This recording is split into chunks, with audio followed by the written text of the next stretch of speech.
segundo São Mateus. Glória ao Senhor. Naquele tempo, vendo uma multidão ao seu redor, Jesus mandou passar para outra margem do lago. Então, o mestre da lei aproximou-se e disse: Mestre, eu te seguirei aonde quer que tu vás. Jesus lhe respondeu: As raposas têm suas tocas e as aves dos céus têm seus ninhos, mas o Filho do Homem não tem onde reclinar a cabeça. Um dos discípulos disse a Jesus: Senhor, permite-me que primeiro vá sepultar meu pai.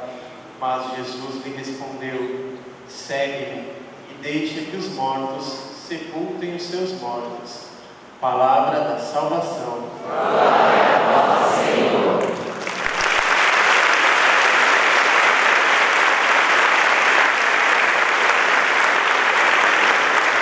Podemos sentar um pouquinho, caríssimos irmãos, aqueles que podem.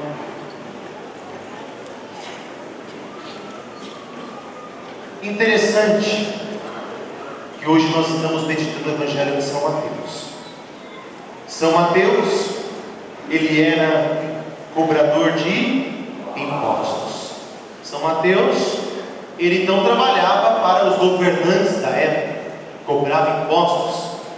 E ele também tinha aquela missão de denunciar quem não pagava impostos. São Mateus, então, ele compactuava junto com todo aquele governo corrupto, com toda aquela situação que existia. E São Mateus fez uma belíssima experiência com Jesus. E Jesus disse a ele: segue-me, né? Deixe tudo isso daí, deixe tudo que você está fazendo e venha me seguir, venha caminhar comigo. E Mateus, a partir de então, deixou e se tornou um grande homem de Deus. Tanto é que ele escreveu um dos evangelhos, que é justamente esse evangelho que estamos lendo. Pelas experiências, por aquilo que ele viu, por aquilo que ele experimentou, São Mateus então escreve esse evangelho por volta do ano 60 depois de Cristo. Então nós temos esse belíssimo evangelho graças a esse grande homem de Deus.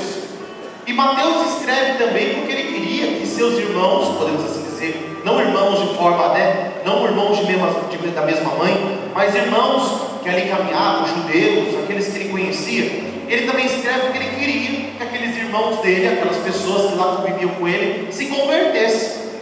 Então ele fazia o quê? A escrita dele, escrever um pouquinho da vida de Cristo, era uma forma de interceder, pedindo a conversão. Falando: olha, eu vou deixar uns escritos aqui, eu vou escrever uma história para que não se perca aquilo que eu experimentei, aquilo que eu vivi, aquilo que me contaram, aquilo que testemunharam. Eu vou deixar escrito para que todos lá possam se converter e possam ter uma vida nova. Ou seja, é uma forma de interceder, uma forma de intercessão, é uma forma de criar uma ponte para que as pessoas cheguem até Jesus. Então São Mateus, ele de certa forma vive um pouco essa forma de interceder. Tem muitas formas de ser intercessor, tem muitas formas.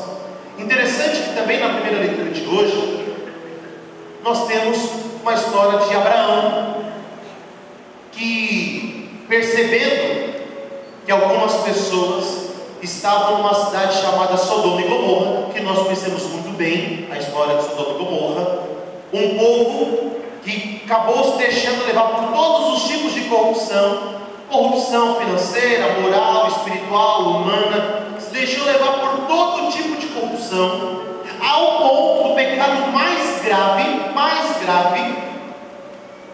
Um dia Deus envia anjos para essa cidade para falar com a família de Ló. E quando as pessoas que eram lá moradores dessa cidade, Sodoma e Gomorra, veem os anjos, eles então querem ter relação sexual com os anjos. A cegueira era tão grande que eles chegaram a uma gravidade de pecado monstruosa, ao ponto de querer ter relação com os anjos. Era uma cegueira muito grande. Deus permitiu que eles vissem os anjos, mas ao mesmo tempo pensando assim: bom, quem sabe ao ver os meus anjos eles se convertam. Deus é sábio. Deus, quando dá um sinal, ele não dá à toa. Tenha certeza que é para um motivo de conversão. Às vezes não é porque nós somos santos não, que Deus vai permitir veja anjo, que a gente veja santo. Às vezes, quando Deus permite um milagre eucarístico no santuário, quando Deus permite a gente ver alguma coisa, é um sinal claro, muito bom da graça de Deus. Mas se Deus permitiu que você enxergasse alguma coisa, não acha que você é mais santo do que os outros, não. Porque às vezes Deus pode estar permitindo aquele sinal para que você se converta. Se converta porque eu estou junto contigo. Eu quero que você mude de vida. Deus dá um sinal maior para nós. Então não se sinta orgulhoso ou vaidoso quando você tiver uma experiência sobrenatural de Deus, de ver Nossa Senhora do lado do Padre, de um milagre eucarístico. Eu não me sinto melhor do que ninguém. Eu, quando vejo Deus dar sinais através de mim, eu fico preocupado. Bom, eu devo estar no pecado para me converter mais. Que bom que Deus está falando, mas que temos que ter atenção, porque quando Deus permite que aqueles pecadores já estavam no pecado extremo enxergassem anjos, Deus esperava que ao ver os anjos eles se convertessem. Interessante isso. Mas o que aconteceu? Aquela cidade então estava perdida, e Deus tinha tomado uma decisão de destruir Sodoma e Gomorra pelos muitos pecados que eles cometeram, entre eles esse que o Paulo está dizendo. E quando Abraão fica sabendo disso, Abraão começa a negociar com Deus, ou seja, interceder por aquele povo que ali vivia. Até porque Ló, junto com a sua família, era uma família que seguia Deus, que temia Deus. Então Abraão começa a negociar: Senhor, se tiver 50 justos naquela cidade, o Senhor vai destruir? E Deus diz: não, Abraão. Abraão então fala: Senhor, posso te fazer mais uma pergunta? Claro, Abraão. Se tiver 45 justos, o Senhor vai destruir aquela cidade? Não, Abraão. Senhor, posso fazer uma pergunta de novo? É claro. E se tiver 40, você vai destruir? Ele disse: não. Aí ele falou: Senhor, promete que é a última, explica não. Aí ele pergunta: e se tiver 20? E ele vai até chegar lá na família de Ló. E Deus disse que não destruiria. Ou seja, o que Abraão estava tentando fazer aqui? Estava tentando ganhar tempo, intercedendo por aquele povo perdido, para que eles se convertessem e pudessem salvar o máximo de almas perdidas que estavam ali naquela cidade. Só que, claro, foi em vão, porque a salvação, ela depende de duas coisas. A salvação não depende só de você, depende também dos outros. Em que sentido, Padre?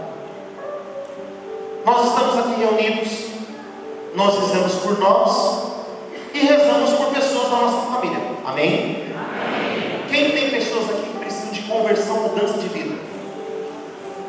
Todos nós, irmão. A gente reza ou não reza por essas pessoas? Reza em cada missa, reza em cada terço. Algumas pessoas às vezes vão no confessionário e falam comigo: Padre, reza pelo meu filho, reza pela minha esposa, reza pelo meu marido, reza pelos meus pais. Meu Deus do céu, eu já rezei terço, eu já fiz novena, eu já fiz jejum de 40 dias, 50 dias de um ano, já tirei carne, já tirei refrigerante. Padre, mas tem um coração duro demais, é uma anta, é um jumento, não se converte, Padre.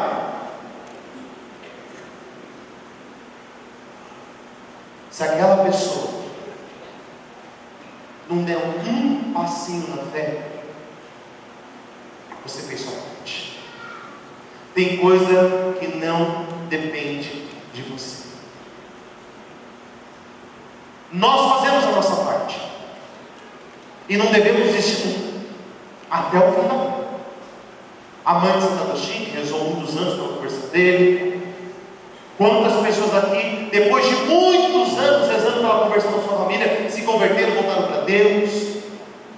Deus pode fazer o impossível, mas aquela pessoa, ela também tem que dar um passinho.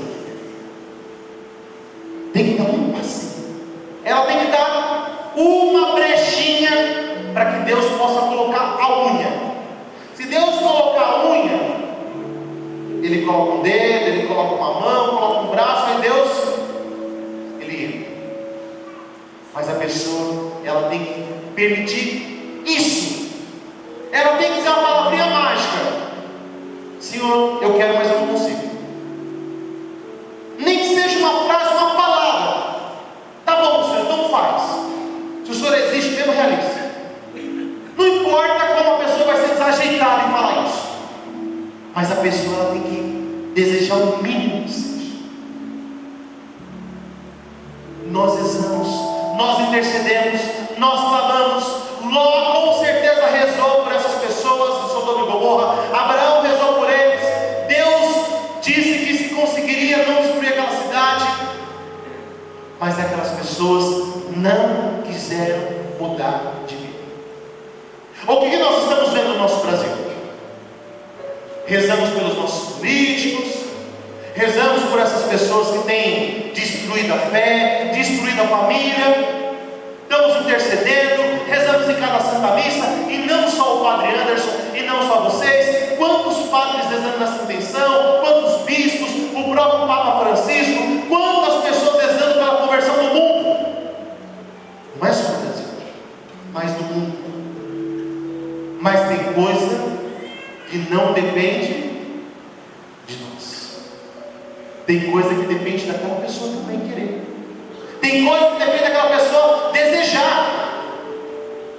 Padre, então eu vou desistir. Não, porque Cristo nunca desistiu de você que está aqui presente. Porque um dia você também não quis ir para cá, e hoje você está aqui. Um dia também você resistiu. Um dia você também não quis pisar aqui. Mas de alguma forma Deus te trouxe aqui. De alguma forma Deus te trouxe aqui. E eu sempre digo isso: a pessoa só de pisar nesse lugar, ela já é abençoada por Deus. Por quê? Porque aqui é solo eucarístico. A pessoa ao pisar, ela pode pisar ali, ó, no quintal ali fora. Ela pisou aqui, Deus já está falando com ela. Mas a pessoa precisa dar o primeiro passo. Nós rezamos. O que é intercessão? O que é interceder? É como essas meninas, né? Essas jovens meninas aqui, né? Ficam aqui de jalequinho vermelho, mas também o pessoal da acolhida. O que eles estão fazendo? Intercedendo por quem? Intercedendo pelo Padre, intercedendo por vocês. Os ministros também ficam ali quietinhos rezando também. Os meninos ali da música também ficam rezando. Por quê? Para que a graça seja plena, para que hajam pontes, para que Deus possa tocar no coração de vocês e o mal não venha surpreender vocês nessa noite, para que o caminho fique livre, para que a graça de Deus seja 100% na sua vida.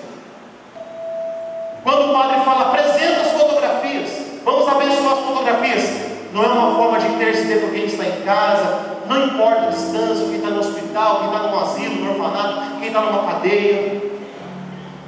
Intercessor todos nós somos. Todos nós podemos rezar uns pelos outros.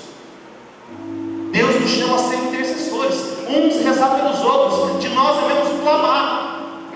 Tem vários níveis de intercessão. Tem intercessão de pôr a mão, tem intercessão de colocar na oração: Senhor, nesse terço quero te apresentar fulano de tal, e reza lá o tercinho. Tem vários níveis de intercessão. Intercessão de libertação, intercessão de cura, intercessão de várias formas. Mas todos nós aqui temos a capacidade de ser intercessores. O próprio Jesus, Ele intercede por nós. Se nós pegarmos o Evangelho de São Lucas, Lucas 22, 21, Satanás estava furioso com Pedro. Satanás estava muito bravo com Pedro, porque Pedro era um homem muito bom. E Jesus, num diálogo com Pedro, diz assim: Simão, Simão, eis que Satanás reclamou venerar-te, reclamou matar-te, mas eu orei por ti, Pedro, para que a tua fé não desfalecesse, não acabasse. O próprio Jesus, quando percebe que a coisa ficou muito grave, o próprio Deus coloca a sua mão sobre a nossa vida. Deus, Ele ora por nós. O próprio Deus ora por mim, o próprio Deus ora por você. Quer ver um momento onde Deus ora por nós? Quando você entra no repouso do Espírito Santo. Quem ora por você no repouso do Espírito Santo? É o próprio Deus. O repouso do Espírito. O que é o repouso? Quando a pessoa ela cai deitada no chão. Ela cai deitada no chão é chamado de repouso do Espírito. Não quer dizer que a pessoa está com o capeta pegado no chão. Fique muito claro. Fique muito claro. Pode acontecer que dentro do repouso haja uma libertação, mas cada caso é um caso. Não quer dizer nada que a pessoa cai no chão, repousou no Espírito Santo, que ela está no demônio. Não tem nada a ver. No repouso Deus cura, no repouso Deus liberta, no repouso Deus nos ama, no repouso Deus cura feridas, no repouso Deus cuida de nós, nos consola, acalma o nosso coração. Ou seja, Deus ora por nós. Quem mais ora por nós? Nossa Senhora, a mulher intercessora por excelência. Quando faltou vinho naquele casamento das bodas de Caná, primeiro milagre de Jesus foi aonde? Bodas de Caná. Faltou vinho. E aí então foram falar com Nossa Senhora. Nossa Senhora disse: fazei tudo que Ele vos disser. Ela intercedeu, mandou falar com Jesus, apontou para o seu filho, e a água se transformou em... E Jesus não queria transformar água em vinho. Como você sabe, Padre? Porque Jesus disse: ainda não é chegada a minha hora. Jesus deu uma resposta, mas como Nossa Senhora pediu, Jesus olhou para a mãe, olhou para os meninos lá e falou: então tá bom, vai lá, enche as talhas de água e leva para o mestre lá provar o vinho. E era o melhor vinho que existia. Nossa Senhora também intercede por nós. Ela transforma a nossa vida da água para o vinho, daquilo que está aguado, daquilo que está ruim. Nossa Senhora tem o poder de interceder por nós muito grande.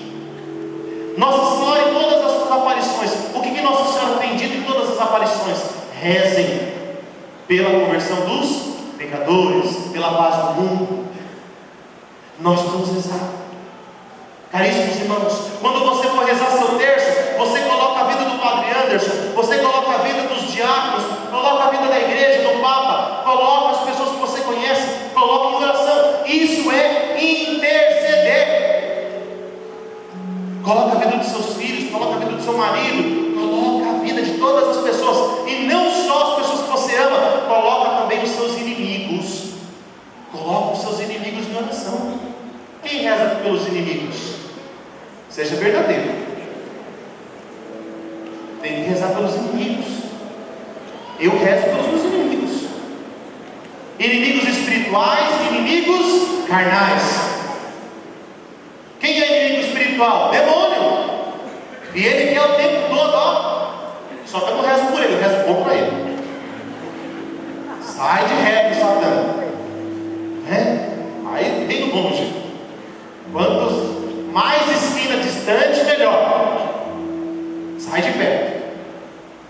Nós temos que rezar como? Mas temos que rezar também pelos nossos inimigos carnais. Aquelas pessoas que nos ofenderam, ou nós ofendemos, as pessoas ficaram chateadas, ou por um mal entendido. Temos que rezar. É a famosa intercessão. Meus irmãos, não tenham medo de rezar pelos seus. E nunca desistam de rezar pela sua família. Nunca desista de rezar pela conversão. A sua oração deve ser incansável. O Pai, Ele não se cansa de orar por mim e por vocês. Deus não se cansa de te perdoar. Deus não se cansa, como Abraão achou que Deus estava cansado de responder para ele. Deus não se cansa de dialogar com você. Pergunte para Jesus tudo que você tiver dúvida. Fale com Ele tudo que estiver no seu coração. Abra seu coração, rasga seu coração.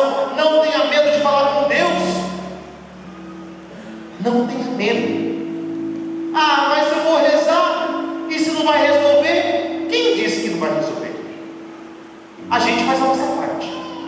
A missa é uma grande intercessão. O catecismo da Igreja Católica nos ensina ensina que a maior oração que existe não é o terço, não é o rosário, não são as novenas. Qual que é a maior oração que existe na face da terra? É a Santa Missa. A missa é a oração das orações, é a intercessão das intercessões. Não existe oração maior que a Santa Missa.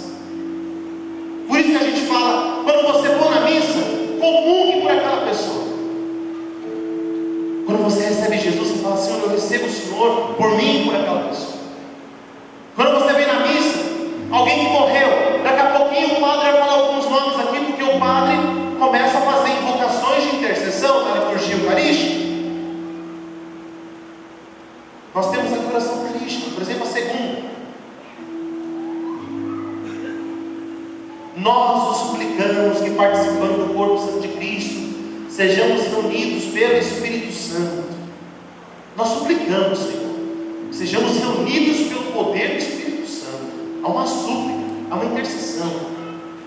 Lembrai, Pai do céu, da vossa igreja, que se faz presente pelo mundo inteiro, que ela cresça, com o Papa Francisco, o nosso Bispo Fernando, Dom José, e todos os ministros, não é só ministros, não estão falando de ministro da Eucaristia, mas todos aqueles que servem a Deus. Todos que servem a Deus, não é ministros, mas são todos que servem a Deus. Lembrai-se também, Senhor, dos nossos irmãos que morreram. Isso não é intercessão? A missa é uma grande intercessão. Enfim, Senhor, nós os pedimos, tende piedade de nós e dai-nos participar da vida eterna com a Virgem Maria, com os santos apóstolos e todos que nesse mundo nos serviram, a fim de um dia no céu nos louvarmos e glorificarmos. Nós estamos pedindo por nós mesmos, que um dia nós possamos estar no céu. Ou seja, nós pedimos pelos outros, mas também pedimos por nós. Dai-nos a graça, Senhor, de um dia no céu, junto com todos aqueles que nos serviram, podemos louvar na eternidade. A missa é uma grande intercessão. A missa, ela tem um poder sobrenatural. Se vocês soubessem o valor da missa, vocês nunca deixariam de participar da Santa Missa na vida de vocês. Você que deixa de ir na missa de domingo, que cansado. Você não sabe a graça que você está perdendo. Eu não tenho vontade de ir na missa. Você não sabe a graça que você está perdendo. Mas lá onde eu moro tem um padre que não fala nada com nada. Não importa. Jesus está lá. O importante é que Jesus está lá. O que o padre está falando, deixa ele falar. Reza por ele para ele se converter. Não julga o padre. Quem fala mal de um padre, fala mal de Jesus. Você não tem direito de falar mal de padre. Reza por ele, reza pela conversão dele. Seja intercessor do padre. Lava sua boca com sabão antes de falar de um padre. Ele é filho de Maria, ele é persona Christi. E só Deus sabe o que aquele padre está enfrentando. Será que você foi nele e perguntou: padre, você está precisando de ajuda? Eu vi que o senhor não está muito bem na missa. Está precisando de alguma coisa? Está passando fome? O senhor está precisando de alguma coisa? É mais fácil falar mal, né? Quando você vê o padre de cara emburrado aqui, o padre hoje estava azedo hoje. É mais fácil falar mal do padre do que ir lá falar: ô abençoado, você está bem, padre? Está precisando de ajuda? É mais fácil falar mal, né? Do que a gente. Hoje eu vou rezar especial por padre fulano, que eu vi que não estava bem. Isso é intercessão. Não deixe de ir na missa por causa de pessoas humanas. Vá na missa porque Jesus está lá e é Ele quem vai te salvar. Não são pessoas humanas que vão salvar, é Jesus que vai salvar. Não deixe. A maior oração da face da terra é a missa. E se você for na missa, e quando o padre fala, apresenta as suas intenções, você apresenta com fé as suas intenções. Apresentar as pessoas com fé, acreditando que Deus vai mudar a vida daquela pessoa. Se você se apresentar, eu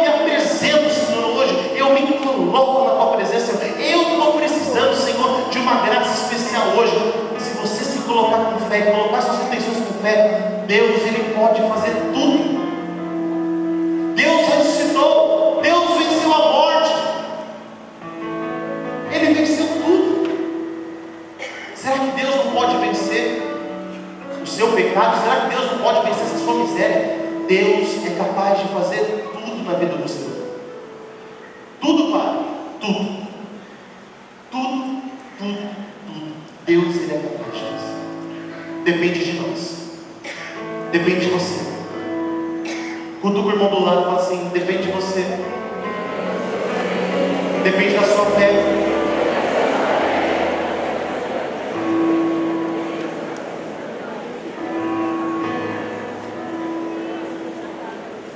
Qual foi o final da história de Abraão aqui com Deus? O povo não quis se converter. Deus então deu uma ordem para Ló e toda a sua família com a sua esposa: deixem Sodoma, deixem Gomorra, vão embora para outro lugar, porque eu resolvi destruir a cidade, porque o povo lá não quer ficar, não quer se converter. E eles então saíram daquela cidade e foram embora. Nos conta que a esposa de Ló